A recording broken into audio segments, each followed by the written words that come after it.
Hi, everyone. Ted Wyman here with another edition of Jets Setting. And this time it's a playoff edition as the Winnipeg Jets have qualified for the Stanley Cup playoffs. They got the 8th spot in the Western Conference, and that means they will take on the Vegas Golden Knights, an old foe from the 2018 playoffs in this year's tournament. And I am joined today by Scott Billeck and Paul Friesen to discuss this upcoming playoff for the Jets. And Paul, I just want to start with you. How much do you think the Jets having to fight as hard as they did to get into the playoffs will be a factor when they actually do start playing those games?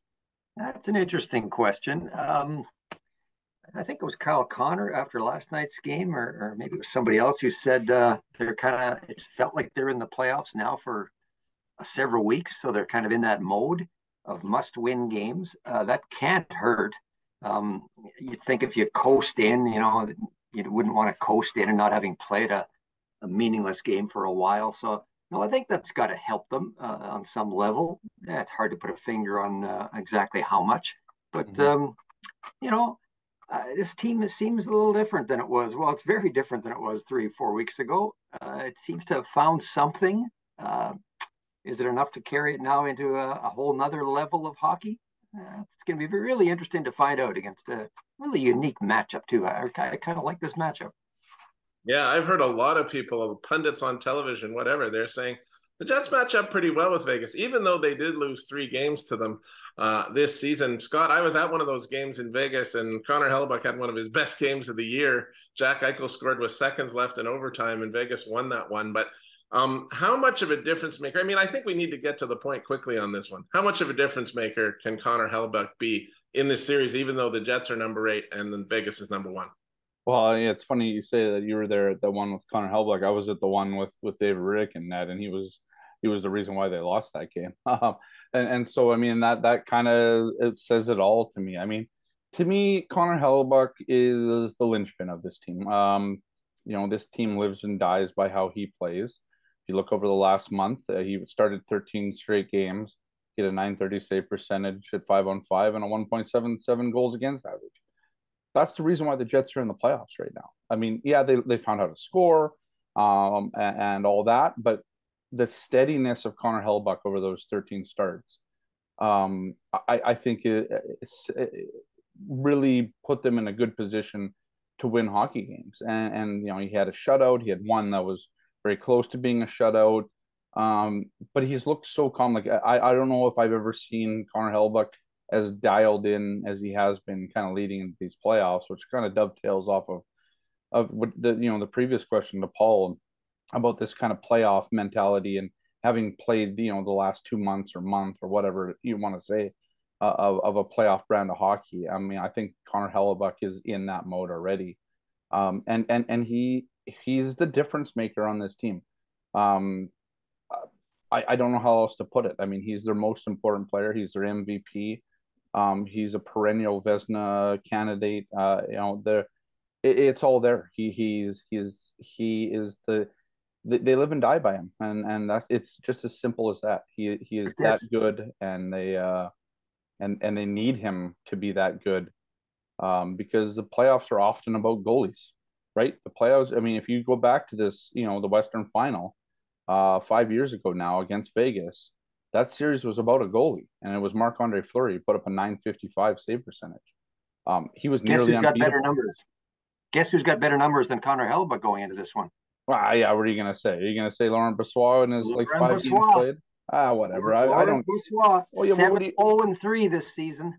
Oh yeah, great. Yeah, so he's played. To lose in regulation. So he's played 6.5 fewer times games than Hellebuyck, and we're going to say he's playing better. Yeah, okay, whatever. I didn't say that. Yeah. I said he has better numbers. He's better numbers. Yeah, but there's no context to that, man. There's no. You're just saying he's played better in his last 10 games. Whoop-de-do. Exactly. He doesn't have the season. He's not going to be a Vezina candidate. And if Connor Hellebuyck gets outdueled by Laurent Brossoit, I mean, so be it. But I don't think that's going to happen. I mean, if that it shouldn't happen, right? Exactly. It's a real cool matchup. I mean, talk about a weird It's a great storyline. It's a great storyline. Yeah, master and protege, right? I mean, Vegas has gone through 5 goalies this year. That seems to be every year with that team. Yeah. So clearly, guys, that like you talk about those Brossois numbers, it's very much those are team numbers. You can see that those are team numbers because they have been through 5 goalies. It doesn't seem to matter which goalie they got in net. They're still a successful team. The Agreed. Jets, it's more about Hellebuck creating the good numbers for the Jets overall. I mean, not entirely. There's a lot more aspects to it, and it's not fair to just say it's him, but he has more impact on the Jets being a playoff team than Laurent Brossois ever possibly could have. And that's why I think he's more likely to be the determining, the more likely factor in this team. But Paul, I wanted to ask you, you and I, Scott mentioned that 2018 series. You and I were both part of that, coverage of that. We were down in Vegas. It was that was such a weird one because the Jets were the favorite. They were the home team in that series, the home ice advantage, and they couldn't do anything against that expansion Vegas team. They got outworked. Vegas had such great sticks. This is a really different situation. It's not the same teams at all. But do you think that, there are players that are going to remember that? So do you think there's any factor about that, enmity that came out of that series that's going to carry on into this one? No, I don't think it carries on at all. But it is fascinating to kind of look back at that one. I mean, Marc-Andre Fleury, right? He's not here. So he was a huge part of that series win. But the cores of both teams are still there. Big question for me, is Mark Stone going to be playing, right? He was a Jets killer. He always seems to be a Jets killer. And he's at his second back surgery now, hasn't played since January. These teams haven't played since December. That's forever ago. So who knows really how they match up. I guess the season series, if you look at it, the Jets were 0-3. But it's so long ago, I don't know that plays a role either. Yeah. Vegas, though, it's funny because Vegas has quietly kind of matched that inaugural season to theirs. I think they tied their win total, beat the points total, 111 points, 51 wins, the same as that first year. And they're kind of quietly on a 5-0-3 run here going into the playoffs. So as much as the Jets have warmed up, Vegas has kind of done the same, and they kind of entered the year the same way. These two teams are kind of parallel that way. They both had disappointing seasons last year, changed head coaches, and have come back in different ways, gotten to where they are now, almost redeeming themselves for what they both thought were bad performances last year. So, and in that way, they're on the same level, and that's what just makes this so interesting. About the new head coaches taking them. And the Jets, though, had that horrible stretch right after in the second half of the season. I can't forget that. I can't just put that out of my mind. And I wonder if that team, once adversity hits, does that team show up again? The team that kind of bailed out. So that's what makes this so intriguing. It's so unknown. It's really interesting that you bring that up, though, because Scott, in January, in December, the Jets were competing with Vegas for first overall in the Western Conference. They were absolute on the same level. And then since the last time those teams played, the Jets took an absolute nosedive to a point where people wondered, would they ever win a meaningful game again and somehow find a way to get into the playoffs, to rebounding and actually being a little more similar to that team that was in competition with Vegas early on. I don't think this is a real advantageous matchup for Vegas when you can, take those factors into consideration. What do you think, Scott, is going to be the key in this series for the Jets to have success against them? And we know about the Hellebuck part, so maybe some other things. Yeah. No, I don't think it's a large part of it will be on Connor Hellebuck, but in my opinion, it's if they can harness the last month. If you look at all the stats over the last month, the Jets are basically top of the league. The best in expected goals, best possession numbers, 9th best save percentage, 5-on-5. They have all of these. One of the best teams in the NHL over the last month. I mean, that's just the way they've been, and they've scored at a ridiculous rate. I think they're like 7th in goals for per 60. These are all analytics, but these are the numbers. I mean, that rival some of the best teams in the NHL: the Hurricanes, the Kraken, the Devils, the Maple Leafs, the Oilers, the Avalanche. I mean, I'm just going down the list here. These are all playoff teams way above the Jets. But during the last 13, 14, 15 games for the Jets, since they kind of refound their game again, That's where they've been. They've had the best numbers in a large number of analytical categories, and they've matched it on the ice because they've won games. Their scoring is way up. Their power play is starting to click again. They've had the goaltending, right? It's not like these are just numbers. They do pass the eye test, and so the biggest thing about this series is that they bring that into the series with them. They can't bring the losing 9 of 11 into the series with them. They'll get run out of Vegas, and then they'll get run out of Winnipeg to the golf course, right? Like that's what's going to happen to them. But if they play like they have over the last month, I think this team has a legitimate chance at winning this series. I do, because they've played better than the Vegas Golden Knights, analytically at least, throughout that. And it started to finally pay off. We saw they had 3 6-goal games over the last 10, right? Like, I mean, that's a huge thing. Connor Hellebuyck was close to having 2 shutouts in the last 10. He started 13, has 930 save percent. It's all clicking, right? Like all of that stuff was clicking at the right time. And I agree with Paul when it comes to, if adversity hits, what is going to happen to this team?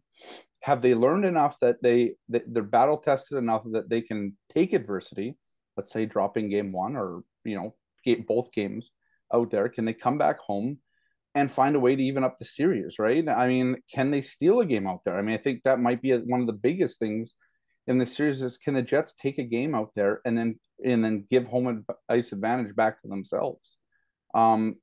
That's another thing, right? So, yeah, I mean, we can talk about individual players and all that, but if this team plays the team game that they have over since March 16th, I believe it was, so basically a month, 2 days short of a month ago.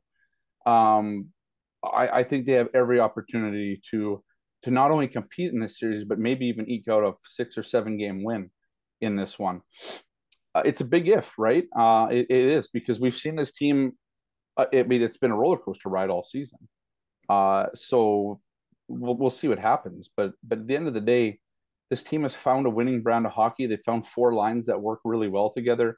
Their defense has played well. I don't think they match up very well, their defense, to Vegas. Vegas has an incredible defense.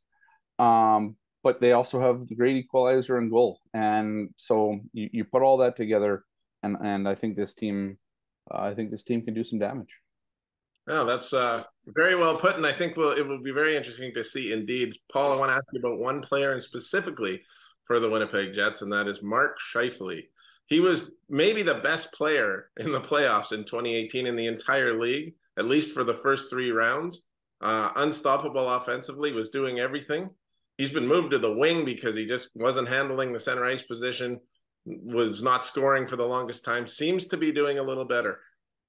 Which Mark Scheifele do you think shows up for this playoff series? And I mean, there's rumblings that this might be his last stand in Winnipeg either way. So what do we expect to see out of that guy when so much is on the line for his future even?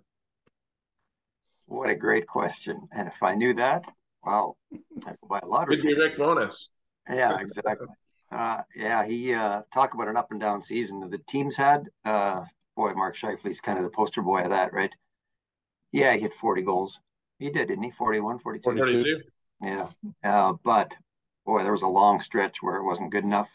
And while Rick Bonus didn't single him out per se, a lot of Rick's pointed comments, I think we could read between the lines, were directed at Mark and maybe 1 or 2 others, high-end talent players who just weren't getting the job done. And it's not just measured in goals. What I noticed with Mark lately is jumping his step instead of kind of cruising around until he got the puck, which has been all too often. You see that he's had some jump to get to a loose puck, and putting a lot more care into his game. It looks like you hate to accuse people of not caring or trying, but there's no other conclusion you could come to at times the way he played. But lately, I think that's changed, and I expect it'll continue into the playoffs. It's when adversity hits. It's when Vegas collapses in front of their own net and doesn't give you anything, and the Jets maybe go 2 periods without a goal, and maybe that happens in a second game in a row. It's how do these guys react then, and how does Mark react then, right? Anyone can play well when they're feeling it, when they're scoring, and he's scored, 4 out of his last 5 games or something like that. It's the tough times that show the true player's character. And his 2018 playoff was incredible. You're right, which is what makes his slow kind of decline since then so puzzling. But he's got a chance to redeem a subpar season here in the playoffs. It'll all be forgotten if he plays two-way hockey, puts the puck in the net, and is one of the Jets' best players, and he has to be. Well, and I don't think they need to rely on him as much to be that big scorer in the playoffs as they did in 2018, because now you've got Pierre-Luc Dubois, you've got Connor, you've got Ehlers. We'll see about his injury. Obviously, I think Adam Lowry's been playing really good hockey. And I mean, I want to say, I want to throw the last question towards you, Scott, but I just want to say, I think Dubois, I've gone back when the Jets traded for him, when they sent Laine to Columbus. Steve Simmons, our colleague from the Toronto Sun, texted me and he said, go back and watch the way Dubois played in that series against the Leafs the previous year. Just look how good he was. He was just a monster. He was one of the best players on the ice, if not the best player. He was physical. He was scoring. He was crashing the crease. He was doing everything you want from that kind of multi-tool center. And if the Jets get that Pierre-Luc Dubois, I think he could be an extremely big factor in this series, and backed up by Lowry, because I think Adam Lowry taking on Ryan Reeves in that last game against Minnesota, that did a lot for that team. That seemed to be a really galvanizing thing that he did. But it's not just that. He's also been scoring goals lately. He wins the big faceoffs. He's strong. I like the way the Jets are up the middle in that sense. And we all know that if you got a good goalie, a good number one defenseman, and they do have that in Josh Morrissey, and strong up the middle, with Dubois and Lowry, and I mean, maybe Scheifele at some point, he's playing the wing right now. You got a lot of chance to be successful. So, Scott, do you like the makeup of the Jets in that sense? Yeah, I mean, I think so. Here's how I see it. One thing on Scheifele, I just wanted to mention, like, you watch his goal celebration after scoring the goal against Minnesota the other night. You could see in his celebration that Mark Scheifele's back. Like, to me, that was Mark Scheifele. But you've seen that over the last few games. You've seen the back check. Paul alluded to that jump in the step. I think Mark Scheifele is somebody got to him, whether it was himself or whoever, and he's accepted where he is and is thriving in it. To go to your question, this team, and we hear a lot over this season, and trying to every year you hear about teams trying to kind of find their optimal kind of lines and lineup and all that. Maybe the Jets kind of stumbled into their own, trying to find their way out of a hole. But it's starting to look a bit of a stroke of genius from Rick Bowness to move Mark Scheifele out to the wing there to solidify that line. We don't know the status of Nick Ehlers. Personally, I think he plays. I think all of this is way more precautionary and playoff shrouded than anything with Ehlers. But to me, I think they have the lines that can do anything that you want in a hockey team to do. They have the third line that can play against the best in that Vegas has to offer. They have a fourth line that can play 7 minutes a night and grind other teams in the offensive zone. There's a bit of a scoring touch there. We've seen it with Morgan Barron on that line. The third line can score. Niederreiter, Adam Lowry, and Mason Appleton is not a small line. There's a lot of beef there. And that line can dominate in the way that Andrew Cobb, Adam Lowry, and Brandon Tanev used to. And if we go back to when the last time they did that, it was in the 2017-18 and 2018-19 season. So that was a key catalyst for that Jets team that season. And then you got the second line, Vladimir Nemestikov. Again, we said a lot of things after the trade deadline. But I would argue that Vladimir Nemestikov has probably been more valuable than Niederreiter in the case that they have him playing as a second line center right now, and he's really played that Paul Stastny role well, of kind of being able to kind of pull two different players alongside him and really turn that line and galvanize it, let's say, or just add cohesion to it where it's clicking. And then obviously the top line. The top line's been good. I mean, it should be good. Look at the talent on it. But it's worked. It's worked. The Dubois and Scheifele kind of pairing, they've made it work together. And so I think there's that. The power play is doing well. They had a great penalty kill all season, so I don't think there's any worries there. Like, I think this team, partly stumbled upon this, but they really found their lines, and we've seen them roll with these lines throughout this last, 3 weeks, 4 weeks even, since they found it. And yeah, they stack up well, I think, now against any team in the league. And I think we've seen that over this last stretch here.